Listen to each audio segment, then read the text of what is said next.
মাছে ভাতে বাঙালি এই কথাটা সার্থক করার জন্য আজকে আমি নিয়ে চলে এসেছি মাছের পাতলা ঝোল।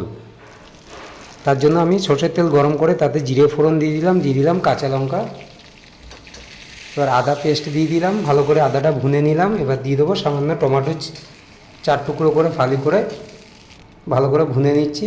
ভুনা হয়ে গেছে, এবার হলুদ দিয়ে দিলাম, সামান্য লাল লঙ্কার পাউডার দিয়ে দিলাম, একটু ভুনে নিলাম। এবার সামান্য একটু জল দেবো যেন মশলাটা জ্বলে না যায়। মশলাটা জল দেওয়া হয়ে গেছে, এবার মশলাটাকে ভালো করে ভুনে নেব। মশলাটা ভুনা হয়ে গেছে, এবার জিরে পাউডার দিয়ে দিলাম, জিরেটাকে ভালো করে এবার কষে নেব।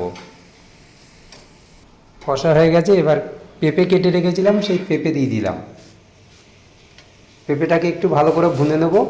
আগেই আলু ভেজে রেখেছিলাম, আলু ভাজা দিয়ে দিলাম। আলুটা কাঁচা দিলে ভালো লাগে না মাছের ঝোলে দেখতে, তার জন্য আলুটাকে ভেজে দেওয়া হলো।